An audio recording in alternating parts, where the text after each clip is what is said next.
Tuhan. Tadi di tempat itu saya mengajarkan tentang kasih karunia.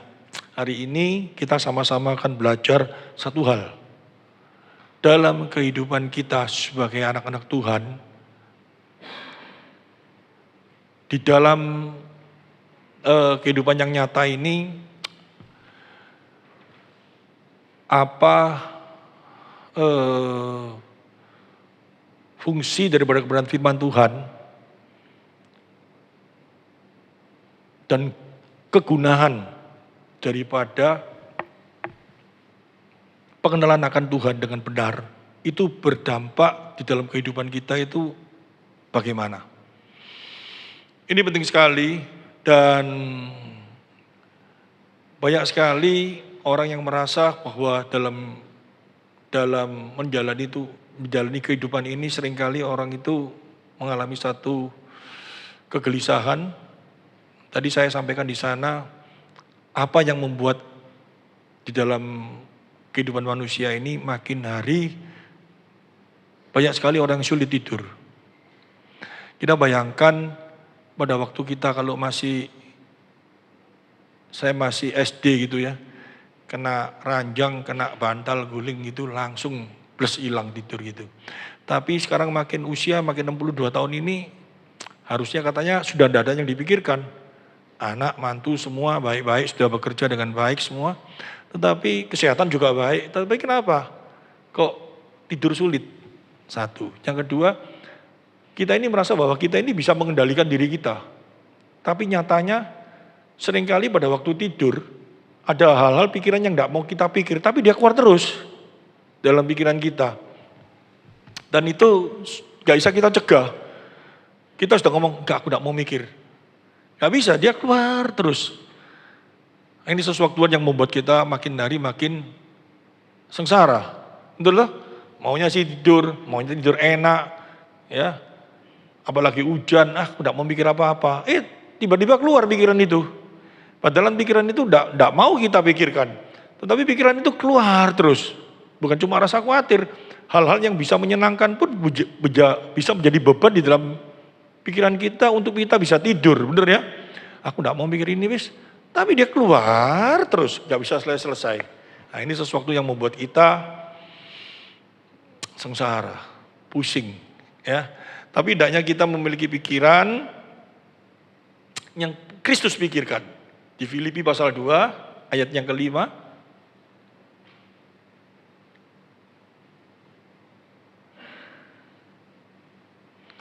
Hendaknya kamu dalam hidupmu bersama menaruh pikiran dan perasaan yang terdapat juga dalam Kristus Yesus. Ini satu penekanan dalam satu ayat ini saja. Hendaklah kamu, kita ya, orang percaya, hidupmu bersama menaruh pikiran dan perasaan yang terdapat juga dalam Kristus Yesus. Kita mau. Ini bukan anjuran tetapi satu penekanan, hendaknya kamu dalam hidupmu bersama menaruh pikiran dan perasaan yang terdapat juga dalam Kristus Yesus. Yang langsung dalam pikiran kita, waduh Yesus itu dalam dunia kan menderita. Ngerti?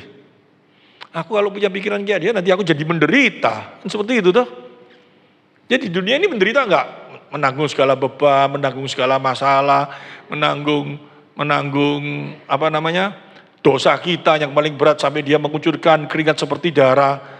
Itu gara-gara dia memiliki satu pemikiran, tetapi kita disuruh sama juga memiliki pemikiran yang Kristus pikirkan. Itu apa? Apa sih yang Kristus pikirkan? Coba kita mulai selidiki hati kita pelan-pelan semua, supaya hati kita ini tidak selalu biasa dengan apa yang menjadi pikiran kita. Pikiran kita ini pikiran manusia ini semuanya. Ya. Karena tadi saya juga sudah nyampaikan firman Tuhan itu pada waktu dibaca. Waktu dibaca kita harus tahu tujuan firman itu diberikan, konteksnya firman itu sedang ingin menyampaikan apa. Tetapi kalau kita tidak tahu akan hal itu tujuannya, nanti kita bisa terimanya macam-macam. yang sudah berapa kali saya sampaikan di sini tentang pemuda yang tanya sama Tuhan Yesus di ayat yang ke Lukas pasal 18 ayat 18 itu tentang bagaimana memperoleh hidup kekal. Jadi tujuannya apa? Dia datang kepada Tuhan, tanya toh, hidup kekal ini bagaimana? Kan seperti itu toh. Cara memperoleh hidup kekal bagaimana? Tapi pada waktu kita baca di tengah-tengah kita tidak mikirkan itu lagi. Yang kita pikirkan apa? Macam-macam pikiran kita. Yang satu kita menghakimi, ya pemuda itu tidak dapat hidup kekal karena tidak mau bagi-bagi kekayaan. Terus orang kaya itu sulit karena gandoli duit, kan seperti itu. Padahal konteksnya itu kan bukan seperti itu toh. Dia tanya sama Tuhan Yesus toh, Guru, bagaimana caranya aku supaya memperoleh hidup kekal? Ya, Tuhan jawabannya apa? Kamu gak boleh kaya, kamu uangnya harus dibagi, atau yang apa lagi? Enggak toh. Karena pemuda ini bertanya ini kan dengan keinginan caranya bagaimana dengan kemampuan dia, dengan kekuatan dia supaya memperoleh hidup kekal. Bisa enggak? Nggak mungkin bisa toh? Ya, Tuhan ingin memberitahu bahwa itu sesuatu yang nggak mungkin bisa dilakukan. Dia ngasih gambaran-gambaran. Tapi yang ada dalam pikiran kita hanya apa? Bukan gambaran-gambaran untuk menyelesaikan apa yang harus dilakukan oleh manusia. Cuma satu kok syaratnya. Kalau kita baca, ya aku gak mampu, aku gak bisa. Terus harus bagaimana? Percaya saja sama Tuhan. Tuhan Yesus ngomong, apa? Murid-muridnya pun juga punya pikiran kayak gitu gak? Sampai muridnya ngomong apa? Kalau kayak gitu, gak ada seorang pun yang bisa selamat, betul tak? Kalau seorang pun gak ada seorang pun yang bisa selamat. Berarti jalan keselamatan itu tidak mungkin bisa dilakukan dengan kemampuan kita sendiri. Sampai dikasih gambaran seperti onta yang masuk di lubang jarum, mustahil, gak bisa. Tapi bagi Tuhan segala sesuatunya bisa gak? Bisa. Dengan cara apa? Tuhan datang di dunia memberikan hidup bagi kita, sehingga pada waktu pemuda itu tanya, jawabnya cuma satu. Percayalah padaku, maka kau akan memperoleh hidup kekal. Kalau dengan kemampuannya sendiri gak mungkin bisa. Benar ya? Nah, sekarang kita belajar yang kedua. Di dalam Matius pasal 20 ayat yang ke-1.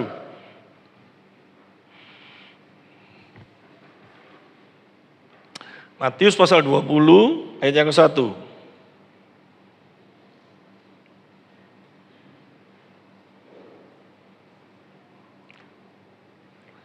Ini ayat ini sebetulnya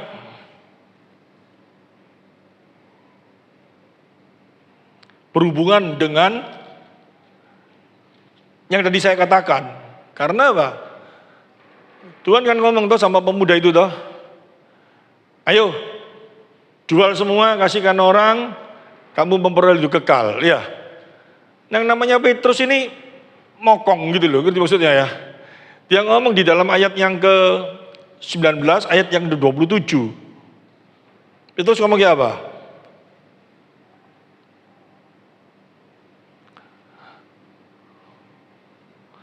19. Lalu Petrus menjawab dan berkata kepada Yesus, kami ini telah meninggalkan segala sesuatu dan mengikut engkau. Jadi apakah jangan kami peroleh? Mokong ya. Jadi Tuhan Yesus ngomong sama orang itu, tinggalkan semuanya, kasihkan orang, kamu beroleh hidup kekal. Nah Petrus ini ngomong, aku tak colno semua loh, pekerjaanku apa semua aku ikut kamu. Apa sih yang aku dapat? Wih, wani ya. Nggak ngerti. Saya sampai baca ini sampai bingung. Petrus ini kayak apa sih? Tujuannya Tuhan menjelaskan tentang apa? Kasih karunia atau itu? Seseorang itu diselamatkan hanya melalui kasih karunia. Benar ya? Harusnya dia paham. Tapi masih tanya lagi. Lah kalau saya ini sudah jual apa? Semua tak jual. Apa yang aku peroleh? Ini ada gambaran-gambaran apa sih sebetulnya? Kalau kita lihat ini, sebetulnya ayat ini bersambungan terus. Kata Yesus kepada mereka, sesungguhnya aku berkata kepadamu pada waktu penciptaan kembali, apa yang manusia ini semua bersemayam dapat kemuliaan, gini-gini semua toh. Sudah saya pernah jelaskan. Terus, orang bisa memiliki pemikiran seperti Petrus ini karena mengikut Kristus itu motivasinya tidak, masih gak benar. Masih gak betul lah. Ya, saya ulangi ya dari awal supaya kita semua mengerti. Kan firman Tuhan memberikan sebuah pengertian tentang kasih karunia. Kasih karunia itu apa? Semua sini tahu toh? Pemuda yang datang sama Tuhan, ngomong kayak apa caranya supaya memperoleh hidup kekal. Kalau tanya caranya, berarti seolah-olah masuk ke surga itu bisa dilakukan dengan upaya manusia, bener ya? Dia kan tanya, kayak apa caranya? Apa yang harus aku lakukan? Apa yang harus saya lakukan itu berarti dengan satu pengertian bisa diupayakan dengan dirinya, ya toh? Mungkin melalui kerja atau apa, pokoknya dengan kekuatannya sendiri. Tapi Tuhan kasih sebuah pengertian yang tidak mungkin bisa dilakukan oleh manusia. Kalau seumpama pemuda itu ngomong, ya wis, seumpama saya jual hartaku semua, tak kasihkan kepada orang-orang semua, aku nuruti kamu, misalkan kayak gitu. Tuhan nanti kasih sesuatu lagi yang tidak mungkin bisa dilakukan oleh manusia, pokoknya nggak mungkin. Sampai kapanpun nggak mungkin manusia bisa menyelesaikan jalan keselamatan itu. Syaratnya cuma gampang kok, pemuda itu datang sama Tuhan, dia ngomong aku nggak mampu. Tapi di sela-sela itu semua, Tuhan tahu orang ini berupaya melakukan segala sesuatu dengan kekuatannya sendiri. Dan yang dia paling andalkan itu apa? Kekayaannya. Banyak atau orang kayak gitu dalam kehidupan ini. Apapun rasanya bisa diselesaikan dengan kekayaan. Apapun bisa diselesaikan dengan kekuatannya sendiri. Apapun. Sampai dengan apa? Keselamatan. Keselamatan itu berbicara tentang kesejahteraan. Orang ini suka lupa dalam kehidupan kita. Pada waktu kita menghadapi suasana yang seperti pemuda itu stres atau pemuda itu tuh? Kenapa stres? Saya masuk sedikit ya. Dia dikatakan, kalau pertama kali Tuhan Yesus ngomong, kalau kamu mau masuk surga, apakah kamu sudah melakukan hukum Allah? Mengasihi orang tuanya, terus habis gitu, ya tidak berzina, tidak berbohong, baik semuanya seperti gitu. Tuhan ngomong kan gitu toh, pemuda ini ngomong apa? Itu semua sudah aku lakukan. Wah, seolah-olah luar biasa pemuda ini. Padahal pemuda ini apa? Dia sudah lakukan sedemikian luar biasanya. Dia baik luar biasa enggak? Dia baik. Dia kaya. Dikatakan kaya toh? Dia religius. Tapi ada sesuatu yang membuat dia nggak sejahtera, bener ya? Nggak sejahtera itu artinya apa? Nggak bisa tenang hidupnya, karena apa? Ada sesuatu yang membuat dia khawatir, yaitu apa? Tentang kehidupan kekal.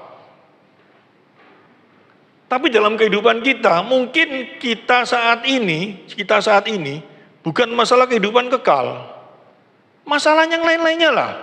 Saya nggak tahu, mungkin kekhawatiran apapun juga. Gak sampai kehidupan kekal. Masalah yang lainnya, pemuda ini ya, saya kasih gambaran ya. Pemuda ini untuk dikatakan sebagai seorang manusia yang baik, manusia yang luar biasa kalau saya ngomong. Dia sudah mencapai itu enggak? Masih ragu-ragu, tak suruh buka lu nanti Lukas pasal 18 ayat 18. Buka coba. Pemuda ini luar biasa secara manusia. Dia baik. Dia luar biasa. Tapi dia tetap stres, gak ada sejahtera. Ada seorang pemimpin bertanya kepada Yesus, katanya, guru yang baik, apa yang harus aku perbuat untuk memperoleh hidup yang kekal? Terus jawab Yesus, mengapa kau katakan aku baik? Tak seorang pun yang baik selain daripada Allah saja. Terus, engkau tentu mengetahui segala perintah Allah ini, jangan berzina, hormatilah orang tuamu, saksi dusta, ini semua. Ini seseorang yang luar biasa enggak?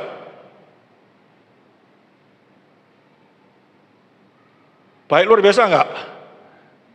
Baik toh, mengasihi orang tuanya, menghormati, apa semua. Ini orang yang aku ngomong secara manusia, luar biasa dia. Kaya, baik semua. Tetapi sesungguhnya dia ini masih stres enggak? Bingung tuh? Bingung lah, kalau gak bingung dia, buat apa tanya? Karena gini ya, saya kasih gambaran lagi. Yesus pada waktu ngomong-ngomong sama pemuda itu, firman Tuhan belum tertulis ini, Yesus belum disalib, benar gak? Kalau Yesus sudah disalib, dia turun di dunia ketemu sama pemuda itu, terus Tuhan Yesus ngomong, jual semua, kamu ikut aku, pasti jual lah. Benar gak? Wong Tuhan kok yang datang, dia tahu sembuhan dia gini kok. Dijual lah, pasti bisa seperti itu tuh. Ya, tetapi dia lihat ini anak tukang kayu. Tapi dia tanya sama ini karena dia merasa apa? Ada sesuatu dalam hatinya, ada sesuatu dalam hidupnya yang nggak beres. Dia sudah melakukan satu hal yang baik sama orang tua, sama mas semua, hartanya sudah banyak. Tapi kok ada sesuatu tidak sejahtera? Nah, dia lihat ada seorang yang rasanya luar biasa, baik dia tanya, kayak apa caranya ini? Dalam kehidupan kita kayak gitu kok. Ada kebingungan, ada kesumpekan, ada sesuatu yang stres luar biasa. Dan kalau stresnya itu di dalam dunia ini kita mau selesaikan dengan segala cara kekuatan kita tambah stres enggak? Pasti tambah stres lah. Masalah uang aja kita enggak punya uang, kita stres luar biasa. Aku mau cari uang tanpa Tuhan, aku akan berupaya kerja supaya dapat duit banyak, berupaya dengan segala cara. Tak jamin Anda pasti tambah stres. Karena pekerjaan Anda tambah banyak, tambah beban, tambah luar biasa, tambah gak bisa tidur. Kalau tanpa Tuhan, bener gak? Gak ada damai sejahtera kok. Saya bayangkan kalau yang jual makanan ini, dipeseni satu hari 1.000 gitu. Kira-kira kayak apa? Setiap hari 1.000. Nanti kalau ketemu orang ngomongnya kayak apa? Wah aku sekarang enak, sudah 1.000. Apa ngomong, stres aku, bingung aku. Karena tanpa Tuhan gak bisa kita bisa melihat sesuatu dengan hal yang baik. Gak bisa. Mau apapun juga dalam hidup inilah. Pasti gak bisa. Pemuda ini kayak gitu. Dia tantang sama Tuhan. Tapi pertanyaannya dia, untuk supaya dia bisa menghilangkan rasa stresnya dia berupaya dengan kemampuannya sendiri. Dia tetap mengandalkan kekuatannya sendiri. Tuhan ingin menanggalkan segala kekuatan yang kamu sombongkan itu loh, yang kamu andalkan itu loh. Kasihkan orang-orang semua. Ya, sebenarnya kan kalau dia seperti itu kan dia ngomong toh, lu kalau ini tak buang semua aku kayak apa? Aku gak bisa loh Tuhan. Tapi kalau ini merupakan satu syarat, aku harus bagaimana ini? Kalau dia tanya sama Tuhan kayak gitu, Tuhan jawabnya apa? Percaya pada aku yang bisa menyelesaikan, kamu memperoleh hidup kekal. Dan cuma itu toh syaratnya, bukan dengan upayanya sendiri toh. Tapi kita sudah jadi anak Tuhan. Sudah katanya sudah menerima kasih karunia, tapi dalam kehidupan ini segala beban, persoalan, masalah sering kita pikul sendiri gak? Entah persoalanmu apa aku gak tahu lah. Masalah uang, masalah keluarga, masalah apapun juga sering kita upayakan sendiri. Harus diupayakan, tapi harus bersama dengan Tuhan. Itu yang menjadi kekuatan kita, itu yang membuat kita damai sejahtera. Sadrak, Meshach, Abednego pada waktu disuruh masuk ke dapur api, kekuatannya dia kenapa? Karena dia tahu Tuhan sudah bersama dengan dia selalu. Dia masuk dapur api pun dia tetap berani, kuat. Coba kalau dia mengandalkan kekuatannya sendiri, bisa terkencing-kencing dia kena dapur api itu, betul nggak? Nah ini banyak sekali orang yang tidak pahami ini, karena pikiran kita ini sudah rusak dengan segala persoalan yang kita hadapi, dan segala persoalan yang sering kita hadapi dan kita merasa berhasil dengan mengandalkan kekuatan kita. Karena kekuatan kita itu mampu kita andalkan untuk apa? Anugerah umum saja. Tentang apa? Sakit. Ya berusaha ke dokter. Oke, bener gak? Kalau kamu sakit gak ke dokter, mau kemana? Diam aja di rumah. Istri saya itu batuk. Ke dokter, kasih obat. Enggak mau gitu. Terus batuk. Terus mengandalkan kekuatan sendiri. Ya batuknya jadi jenggong gitu loh. Enggak bisa. Ya ke dokter. Kalau ke dokter, kekuatan kita itu ke dokter. Tapi kalau tanpa Tuhan, pada waktu di dokter yang ngomong apa? Kamu TBC, umurmu tinggal 3 hari lagi, geblek gak dia? Tapi kalau ke dokter bersama Tuhan, dan kita bersama dengan dia, dokter ngomong apapun juga, kita akan tetap tenang, karena kita merasa bahwa Tuhan bersama kita. Bukan berarti, nanti aku, pasti Tuhan sembuhkan. Mungkin kita 3 hari akan mati benar, tapi kalau bersama Tuhan gak takut. Karena apa? Mati adalah satu keuntungan kalau di dalam Kristus. Amin.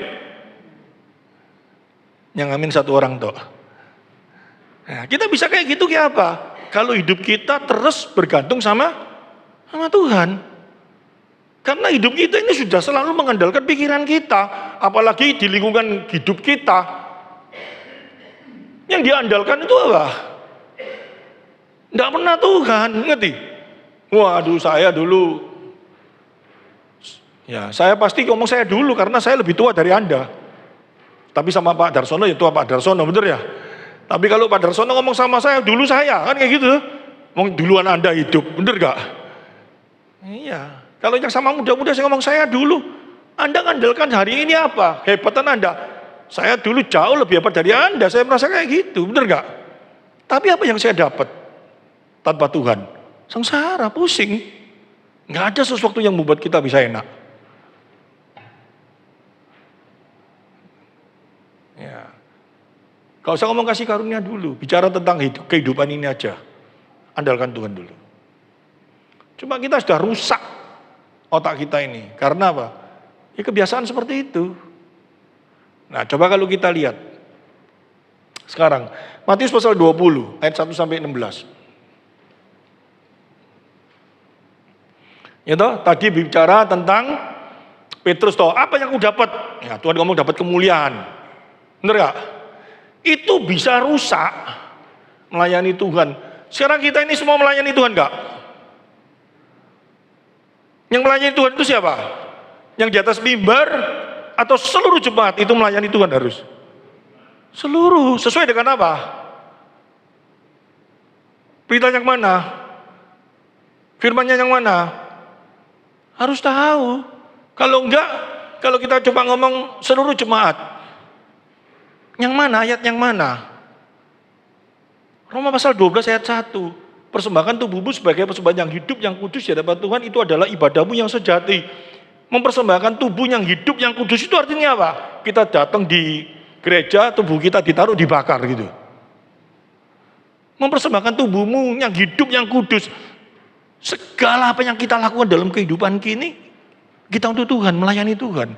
Kenapa bisa seperti itu dalam Roma pasal 12 ayat 1? Karena di pasal-pasal sebelumnya itu dinyatakan kamu manusia berdosa gini karena karya Kristus yang begitu luar biasa, karya Allah yang begitu hebat di dalam kehidupan kita, sehingga kita memperoleh keselamatan itu.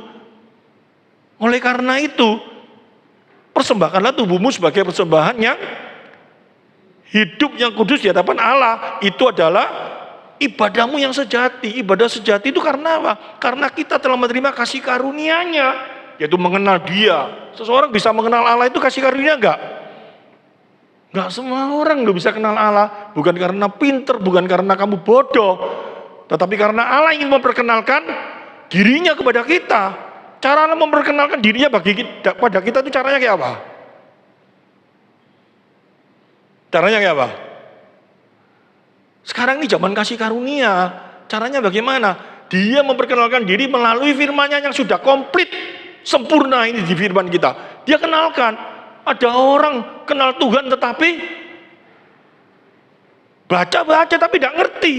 Baca-baca tetapi tidak sesuai konteksnya. Sok ngerti kenal Allah. Oh tadi malam aku ketemu sama Tuhan, Dek ngomong sama aku, Dek. Banyak orang yang kayak gitu enggak? Banyak sekali. Apakah itu kenal Allah? Alamu itu. Nanti. Kalau kenal Allah, belajar firman Tuhan, ngerti, tahu siapa itu Tuhan, itu kasih karunia. Karena apa? Firman Tuhan ini, Allah ini, dikatakan dalam firman Tuhan apa? Tidak terpikirkan oleh kita. Segala sesuatu yang tidak pernah kita pikirkan, Allah singkapkan dalam hati kita. Melalui apa? Firman-Nya. Itu kasih karunia. Allah memperkenalkan dirinya melalui firman-Nya. Kalau mau kenal Allah, baca firman. Benar toh? Iya. Tetapi yang terjadi kayak apa? Yang namanya Petrus itu aja bisa sampai ngomong apa? Aku sudah jual semua loh. Apa sih yang aku dapat? Waduh. Tuhan mau negor dia ngomong kayak gitu itu dengan cara kayak apa? Kamu nanti dapat kemuliaan. Kalau nanti pada waktu aku datang kedua kali, selesai kamu bersama-sama aku menghakimi semua orang. Itu artinya apa? Menerima kemuliaan. Tapi kita bukan jadi hakim. Seperti itu toh. Tapi di ayat selanjutnya, Tuhan ini mau ngomong. Karena kalau kita sudah ngomong, sudah kayak gitu, mulai kita nanti pikir-pikir macam-macam enggak. 12 orang nanti akan menghakimi. Lah aku jadi apa? Nek semua jadi hakim terus kayak apa? Bersama-sama dengan Tuhan menghakimi semua. 1 miliar orang jadi hakim semua. Ya apa?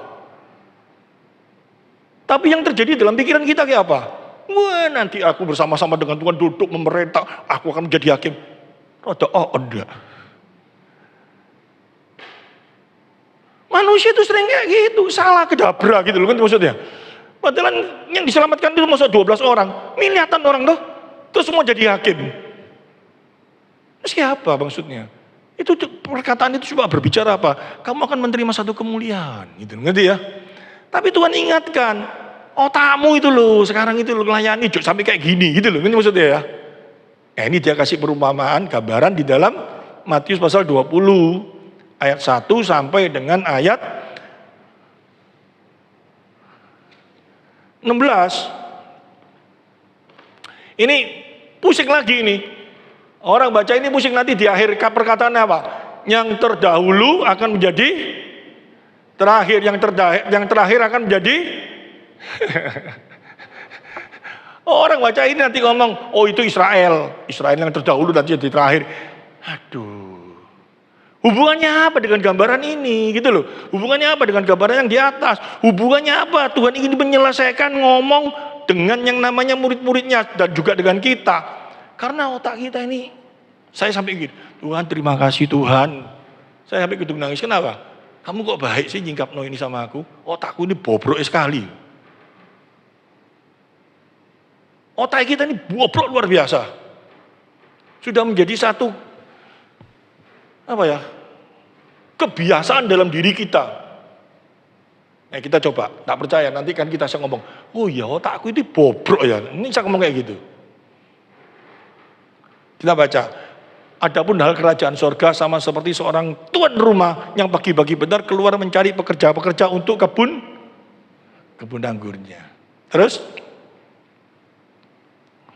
setelah ia sepakat dengan pekerja-pekerja itu mengenai upah sedinar sehari, ia menyuruh mereka ke kebun anggurnya. Jadi ini banyak orang, dia cari satu hari dikasih sedinar. Sedinar itu gede loh, duitnya ya, gede.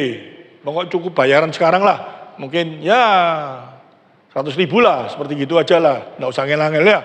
Bayaran sekarang 100.000, wes happy gitu, seneng loh. Terus kira-kira pukul 9 pagi ia keluar pula dan dilihatnya ada lagi orang-orang lain menganggur di pasar. Jadi dia panggil orang, mungkin kalau sekarang saya buat waktu sekarang aja ya. Orang kerja sekarang itu jam 8 ya. Jam 8 dapat gaji kalau di tempat kami itu 8 jam satu hari kerja toh. Masukmu telat dipotong 1 jam berarti, ngerti ya? Ya toh? Ya ini masuknya jam 8, dia cari orang lagi. Dimasukkan jam 10. Ya. Dilihat lagi lain menganggur di pasar. Terus katanya kepada mereka, pergi jugalah kamu ke kebun anggurku, dan apa yang pantas akan kuberikan kepadamu, dan mereka pun pergi. Ini tidak diomongi toh, sing telat-telat ini toh. Kamu dikasih berapa, tidak diomongi toh. Yang pertama toh diomongi toh. Ya, yang pertama itu diomongi karena gaji umum lah. Gaji apa sesuai dengan apa? UMR. Ya. Sesuai UMR. Yang lainnya, pokoknya kan kerja. Jam berapa kerja. Kan kayak gitu ya. Ya, terus kira-kira pukul 12 dan pukul 3 petang ia keluar pula dan melakukan sama seperti tadi. Terus coba kita lihat. Kira-kira pukul 5 petang ia keluar lagi dan mendapati orang-orang lain pula. Pukul 5 petang itu jam 6 istirahat. Waktunya kurang satu jam. Mendapati orang-orang lain pula lalu katanya kepada mereka, mengapa kamu menganggur saja di sini sepanjang hari? Terus kata mereka kepadanya, karena tidak ada orang yang mengupah kami. Katanya kepada mereka, pergilah juga kamu ke kebun anggurku. Ketika hari malam Tuhan itu berkata kepada mandornya, nah ini luar biasa toh. Kira-kira ya, dia ketemu di pasar toh, yang terakhir itu toh, sudah jam 5 petang, jam 6 bener gak? Yang jam 5 ini dipanggil, kita kira-kira dia mau kerja ke kebun anggurnya itu masuk dari pasar, langsung dia ke sana kan enggak toh, kan perlu jalan. Baru datang di kebun anggur, mau ngambil cangkul, istirahat, wis selesai. Ngerti maksudnya? Kejadiannya seperti itu. Masa orang kerja di pabrik nanti jam 4 buyar selesai.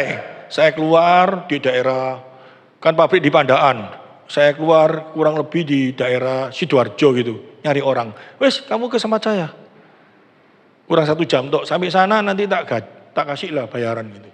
Ya dia jarang beda motoran. Sampai sana barusan masuk, dagang tengah, greng, gitu.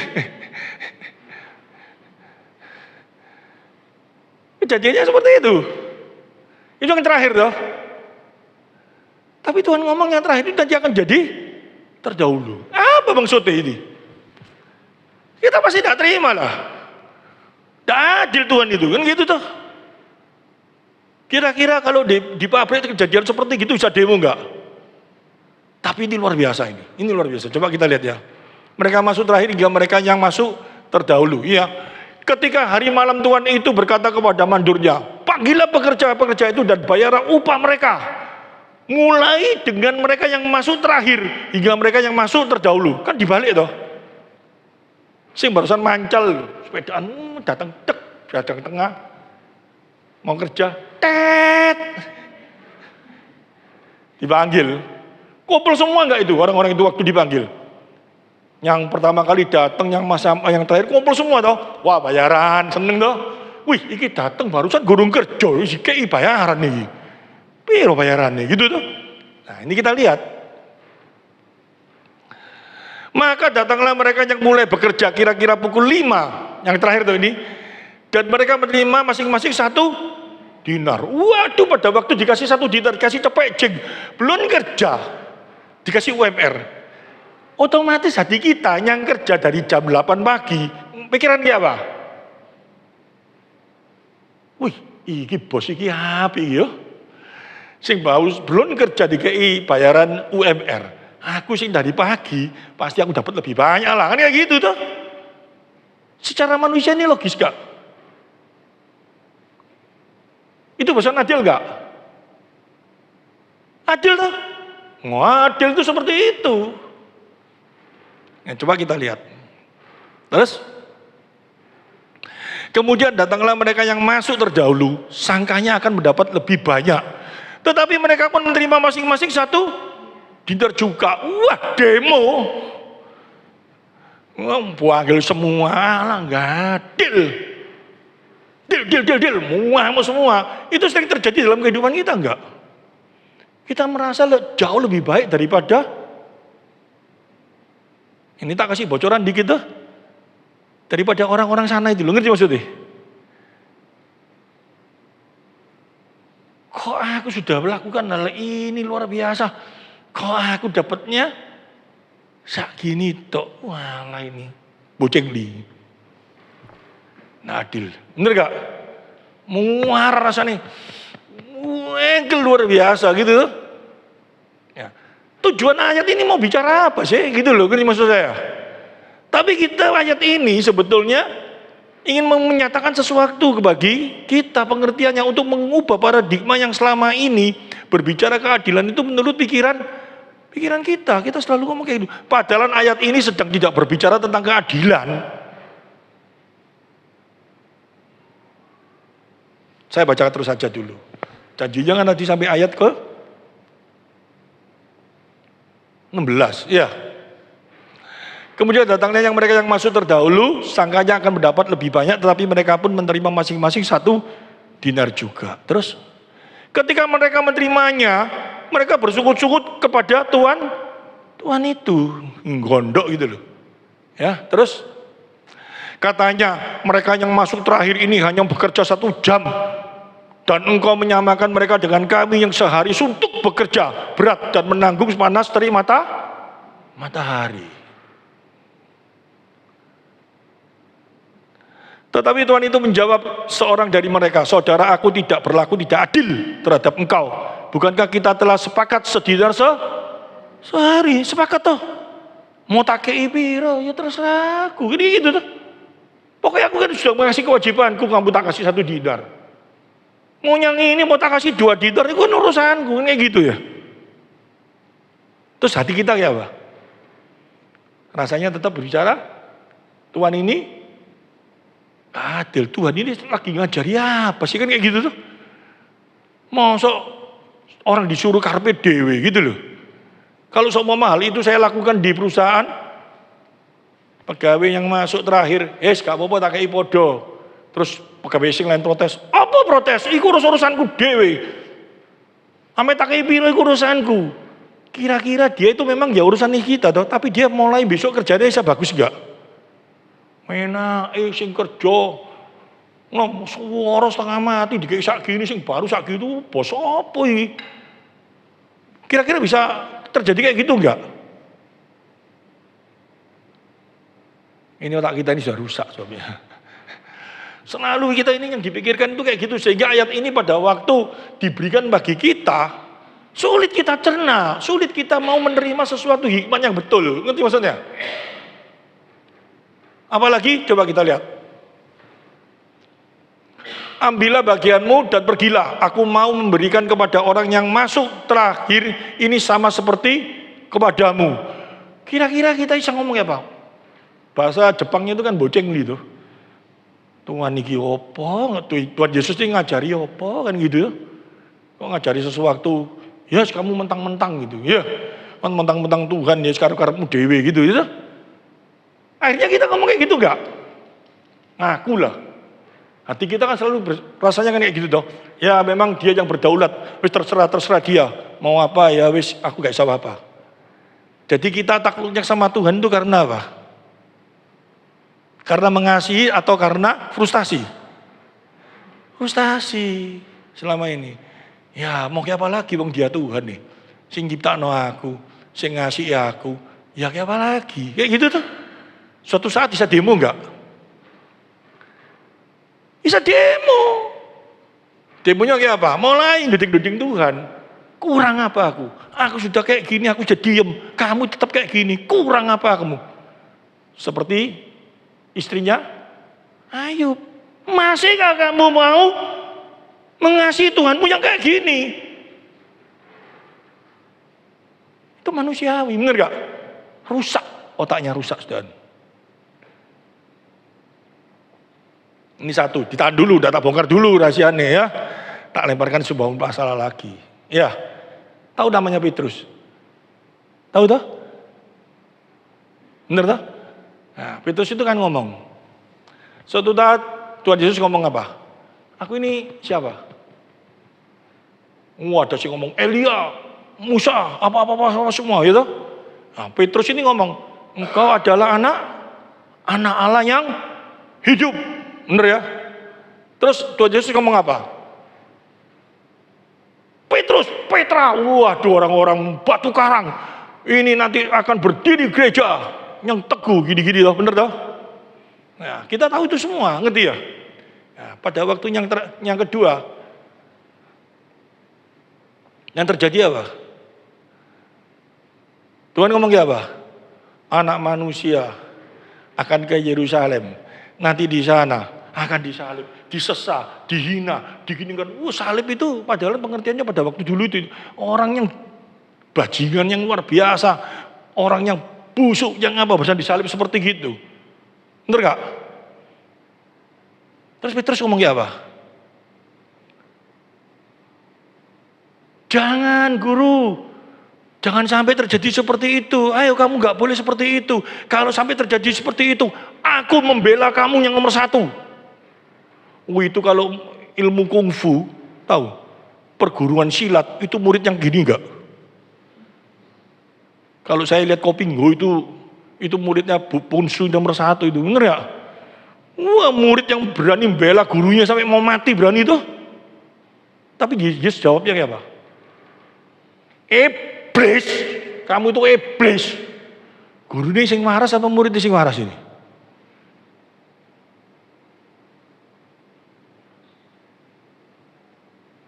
Iblis. Yang kamu pikirkan pikiran manusia. Hendaknya kamu memiliki pemikiran yang seperti Allah, pikirkan. Ya, kita pada waktu dengar itu, ya, iya, Petrus itu tidak ngerti bahwa Yesus itu mau disalib, ya jar-jarno gitu dah. Sih bener kayak gitu. Ayat ini sedang berbicara apa sih? Coba renungkan itu.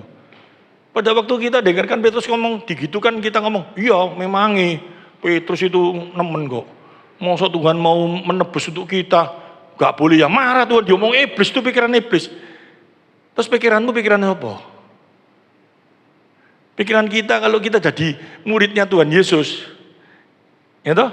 Yang kita pada waktu itu bersama, saya kalau punya murid ya, seumpama ya, saya punya murid, terus saya ngomong, waduh, kok Titi ini nanti akan ke Lamongan, nanti di sana gara-gara Injil, pasti aku nanti digepuk sampai benjut, dan aku di sana nanti mati. Terus muridku ngomong, wah puji Tuhan, cepet pergi Pak. Kira-kira aku yang murid kayak gitu tak apaan loh?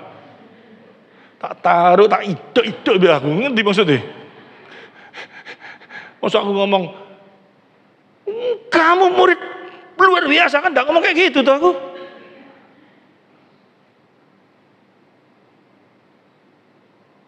Yang rodok gak beres ini siapa? Berani ngomong Tuhan? Ya kita, karena kita menganalisanya salah. Cara berpikir kita itu salah, gitu loh. Ya, saya selesaikan yang ini dulu ya. Supaya kita ngerti. Di dalam Matius pasal 20, dikatakan ambillah bagianmu dan pergilah, aku mau memberikan kepada orang yang masuk. Terakhir ini sama seperti kepadamu. Terus, tidakkah aku bebas mempergunakan milikku menurut kehendak hatiku, atau iri hatikah engkau karena aku murah hati. Ini hati-hati loh ayat-ayat kayak gini nih. Ngerti ya? Hati-hati kalau pemahaman kita tentang Allah. Maka saya selalu ngajar dulu, saya mengajar PA di tempat ini sebelum mengeksposisi Injil-Injil, kitab-kitab, saya menjelaskan dulu tentang Allah itu kayak apa sih. Ngerti banget? Saya kenalkan sifat-sifat Allah itu dengan dalam. Kalau enggak, eksposisinya ngerti, tapi sifat-sifat Allahnya ngabrak, jadi aneh orang itu nanti, gitu loh. Saya takut di sana selalu. Karena apa? Tidakkah aku bebas mempergunakan milikku menurut kehendak hatiku, atau iri hatikah engkau karena aku murah hati? Ini berbicara tentang keadilan Allah, tentang kasih Allah, tentang apa semuanya. Itu kita percaya dulu sama dia, bahwa gak mungkin dia tidak adil, bahwa gak mungkin dia tidak memiliki kasih. Itu kita harus pahami dulu, mengerti dengan baik. Kalau dia Allah yang adil, dia penuh kasih. Kalau dia lakukan hal ini, pasti konteks ini sedang menjelaskan, bukan berbicara tentang keadilan. Paham maksudnya? Ini pasti berbicara tentang sesuatu. Apa ini? Kalau nggak tahu, ojo nyocot dhisik gitu loh maksudnya. What is nyocot? Ojo bicara dhisik. Belajar lihat dulu konteksnya. Dikasih kata kuncinya. Kata kuncinya itu apa? Coba kita lihat. Yang 16. Demikian orang yang terakhir akan menjadi yang terdahulu, dan yang terdahulu akan menjadi yang terakhir. Dalam hal apa ini? Dalam hal apa? Masuk surga. Terus dalam hal apa ini? Tujuannya dia ngomong apa? Kita tarik kembali ke atas pengertiannya. Tentang siapa? Sebelumnya tadi saya jelaskan tentang siapa? Yang di atas tadi itu loh, sebelum ayat ini loh. Sebelum berbicara ini kan Petrus tuh dulu ngomong, aku sudah jual semua loh ya, aku sudah lakukan ini semua, aku dapat apa? Kalau orang sudah punya pikiran kayak gini ini berarti di dalam kehidupan melayani Tuhan itu selalu berpikir apa? Kalau aku lakukan hal yang ini yang banyak, nanti Tuhan pasti memberi aku banyak. Orang yang kayak gini nih kira-kira sudah kenal kasih karunia enggak? Kalau orang sudah kenal kasih karunia itu, gambarannya kayak apa? Apapun yang aku lakukan di hadapan Tuhan, sebetulnya itu belum apa-apa, tidak ada artinya. Kok aku sudah menerima sesuatu dari Tuhan? Seperti orang yang tidak kerja apa-apa itu loh. Hatinya pasti kayak apa? Pada waktu dia dikasih upah, lu aku udah belum kerja apa-apa kok diupahi. Aku udah lakukan apa-apa loh, kok kamu murah hati sama aku kayak gitu. Hendaknya ini harus ada di dalam pikiran setiap anak Tuhan pada saat melayani dia. Amin. Ayat ini sedang lagi berbicara soal apa? Motivasi kamu melayani itu loh. Ngerti maksudku? Nggak ngerti, tak jelaskan lagi. Ini angel memang ya. Kayak tahu ini gampang, tapi di otak kita ini sulit mencernai. Dari awal, seorang pemuda yang mau masuk surga, caranya kayak apa? Mengandalkan kekuatannya, mengandalkan kemampuannya. Pada waktu itu Tuhan mau menjelaskan segala kemampuanmu gak mungkin bisa kamu mencapai kehidupan kekal. Dibuktikan dengan apa? Apa yang paling diandalkan? Yaitu apa? Kekayaannya, bener ya? Kemampuannya apa? Tuhan ngomong itu jualan jubah. Gak berani dia karena itu yang diandalkan sama dirinya toh. Bener toh? Tapi yang Tuhan mau apa? Yang adalah pikiran pemuda ini. Jadi aku kayak apa? Tidak ada sesuatu yang dapat diandalkan dari kekuatanku kalau kayak gitu. Aku harus kayak apa? Ya cuma datang kepada Tuhan, percaya bahwa dia adalah satu-satunya jalan. Amin. Itu namanya pada waktu kita datang di hadapan Tuhan, itu kita menerima kasih karunia. Tapi yang namanya Petrus, ngomong enggak? Sudah diomongi. Seperti onta masuk lubang jarum. Kalau kamu mengandalkan kekuatanmu, mengandalkan apa yang kamu andalkan, nggak bisa. Terus muridnya ngomong apa? Kalau kayak gitu, nggak ada jalan lah. Memangnya ada jalan? Nggak ada. Satu-satunya jalan apa? Bagi Tuhan tidak ada yang mustahil. Manusia nggak ada jalan, mustahil loh. Tapi Tuhan bisa memberikan jalan nggak? Bisa dengan jalan apa? Memberikan anaknya yang tunggal yang dicocokno sama Petrus itu. Ngerti maksudnya? Sampai gemes aku. Pada waktu Petrus dikasih hikmat sama Allah, berbicara kepada Yesus apa? Siapakah aku? Engkau anak Allah yang hidup. Itu ngomong di mulutnya tapi tidak ada di otaknya. Ngerti maksudnya?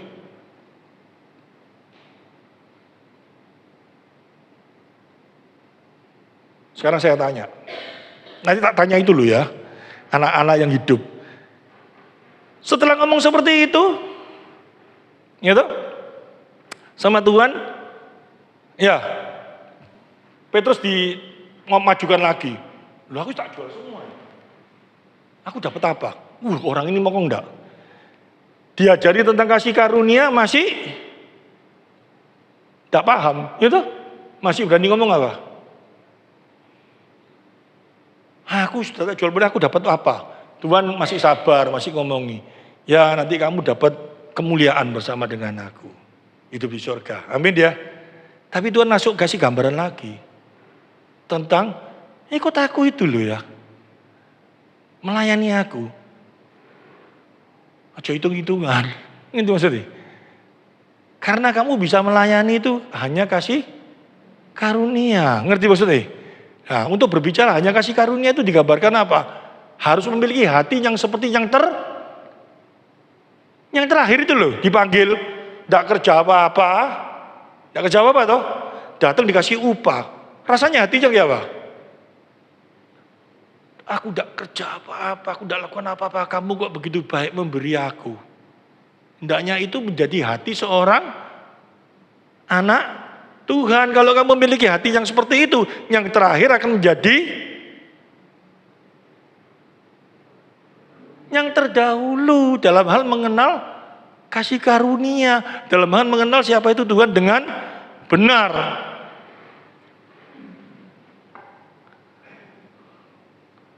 Udah. Nah, sekarang Petrus, engkau anak Allah yang hidup. Pemikiran yang seperti itu datangnya dari siapa? Allah. Kenapa dari Allah? Padahal pada waktu dia ngomong, guru, jangan sampai itu terjadi. Ini kan pemikiran yang ada dalam pikiran muridnya Buket Xiangsu. Pemain silat tidak bisa ngomong gitu. Kalau di dunia persilatan seorang murid yang baik itu kan rela mati untuk gurunya, toh? Benar toh? Tetapi Tuhan ingin ngomong apa? Imanmu itu gak boleh dengan segala cara apa? Pakai pikiran yang biasa manusia pikirkan. Loh, aku ini manusia, aku gak boleh pakai manusia yang pikiran apa? Kamu kan ciptaan Allah yang baru. Setiap apa yang dia ada dalam pikiran manusia harus dikompar dengan kebenaran firman Tuhan. Tidak mau, ya kamu bukan anak Tuhan. Secara manusia, ditepel lebih kiri kasih kanan, CNAE. Apalagi banyak tuh yang Tuhan ajarkan seperti itu. Tapi cara Tuhan bagaimana? Bukan ditepel lebih kiri, disakiti orang, sakit orang lagi. Bukan seperti itu maksudnya. Luas sekali pengertiannya, pembicaraannya itu. Sehingga pada waktu Petrus itu dikatakan, dia berkata, engkau adalah anak Allah yang hidup. Sekarang saya tanya, pada waktu kalau kita di dalam hidup kita selalu berpikir tentang Injil itu sesungguhnya, Injil adalah kekuatan Allah. Dengan dia bisa berkata, engkau anak Allah yang hidup. Berarti apa? Tanpa Kristus mau datang di dunia sebagai anak Allah yang hidup, kita harusnya binasa enggak? Harusnya kita binasa. Kita tidak akan memperoleh hidup kekal kalau Yesus, kalau Allah enggak datang di dunia sebagai anak Allah yang hidup. Benar enggak? Pada waktu Petrus itu bisa berkata, engkau anak Allah yang hidup, dia ngerti makna Injil loh, bahwa Allah datang di dunia sebagai Kristus. Dan dia telah memberikan hidupnya untuk kita. Kalau dia telah memberikan hidup bagi kita, untuk kita, apalagi yang kita harapkan di dalam dia?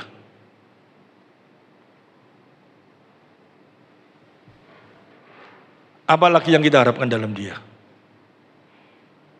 Karena kita sudah dirusak dengan anugerah umum yang selama ini terus berkembang dalam diri kita.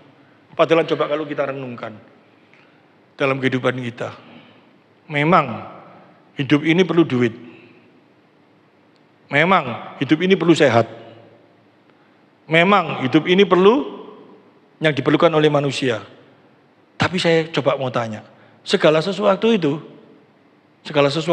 apakah syaratnya harus cinta Tuhan?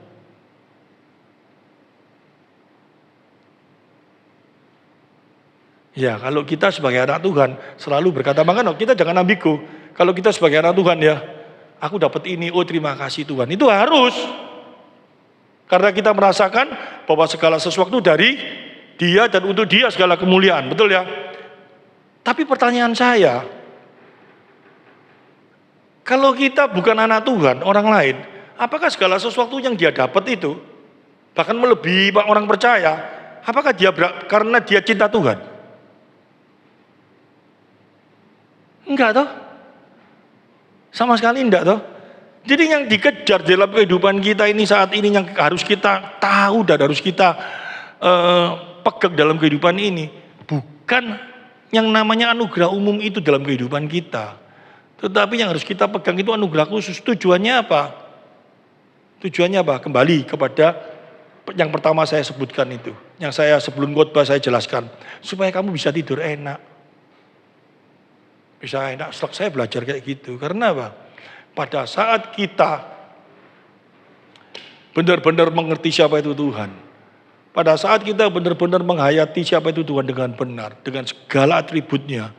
Beban apapun dalam kehidupan kita. Beban apapun. Tak kasih gampang aja. Ada waktu kita tidur. Biasanya orang tidur itu ya. Yang dipikirkan apa? Aduh besok ya apa? Aku ini ya apa?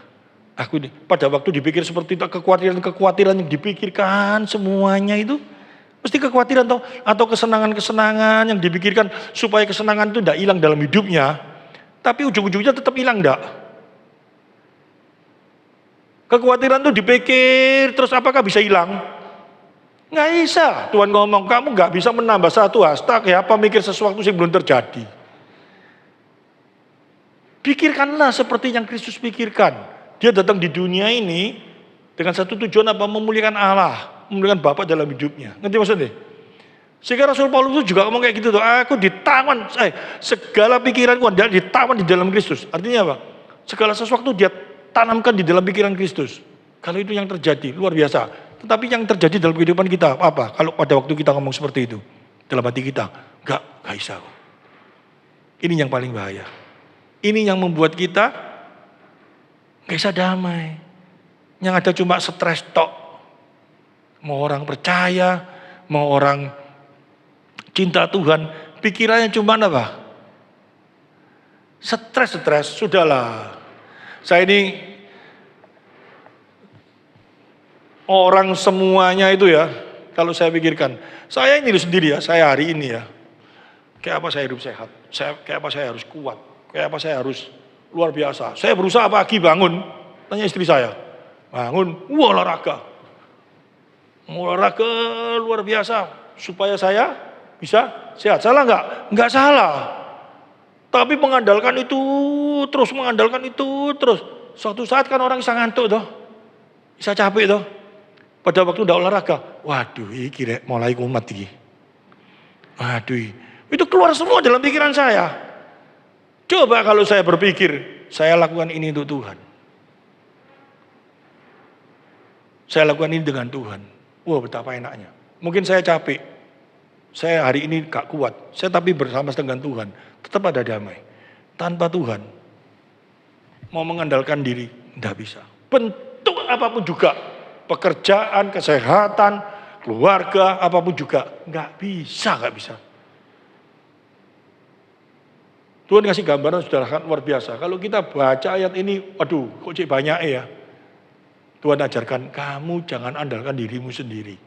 Kamu jangan andalkan pikiranmu sendiri dalam kehidupan dalam dunia ini. Kamu bisa damai sejahtera.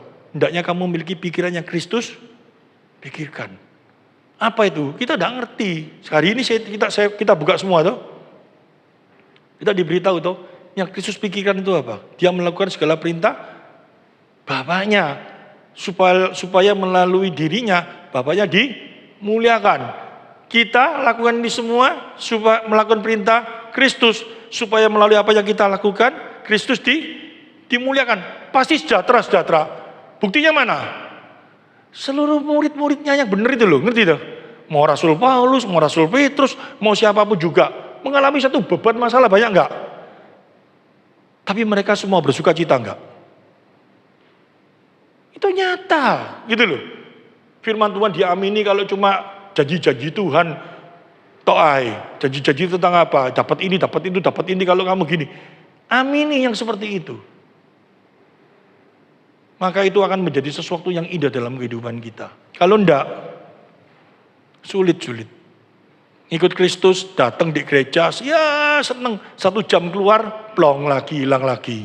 Besok ya semangat hilang lagi. Terus seperti itu. Coba mulai hari ini kita belajar. Bagaimana aku memiliki pemikiran yang seperti Kristus? Pikirkan. Oh, Kristus tidak pernah kepikir beli mobil. Kebetulan saya ganti mobil ya. Ya, Kristus pada waktu itu bukan hidup di era saya. Ngerti maksudnya? Punya mobil boleh? Boleh. Kenapa tidak boleh? Boleh. Mau punya apapun boleh kok. Dulu Kristus tidak ada keyboard yang kayak gitu kok. Sekarang kenapa keyboard bagus? Dibeli yang serbagus supaya untuk memuliakan Tuhan. Roma 12 ayat 1 tetap dipegang. Maka damai sejahtera Allah yang melampaui akal itu akan hadir dalam kehidupan kita. Kalau enggak, stres. Enggak bisa kita hidup ini tanpa dia. Kenapa saya ngomong kayak gitu? Saya ulangi lagi. Karena kita orang-orang yang sudah dipilih sama Tuhan. Mau ngelawan Tuhan. Gak bisa, kamu mau lari sama Tuhan. Kalau kamu sudah dipilih, kamu seperti bawa bara api di kepalamu. Gak bisa. Kalau aku sudah memilih, tidak ada sesuatu pun yang dapat memisahkan aku. Gak bisa. Kecuali kamu bukan orang pilihan. Nangislah. Itu aja. Jadi kita ngerti, firman Tuhan yang terakhir akan menjadi yang terdahulu. Itu karena apa? Karena dia merasakan kebaikan Tuhan dalam hidupnya. Amin. Bahwa dia bekerja, dia lakukan apapun juga. Belum dia lakukan apa-apa. Dia harus merasik hati seperti itu. Tapi jangan diambil, loh ya dia memang tidak lakukan apa-apa. Repot lagi. Tapi hendaknya kita memiliki hati yang seperti yang terakhir itu loh. Aku tidak lakukan apa-apa, tapi aku mendapatkan sesuatu. Yang satunya seperti sudah lakukan apa-apa. Seperti yang sulung itu sama yang bungsu toh. Wah aku kayak gini yang bungsu. Tidak lakukan apa-apa, jahat. Bener ya? Ya, jadi kita harus memiliki hati yang seperti itu dalam kehidupan kita. Maka sukacita, damai sejahtera Allah akan hadir dalam kehidupan kita. Amin firman Tuhan.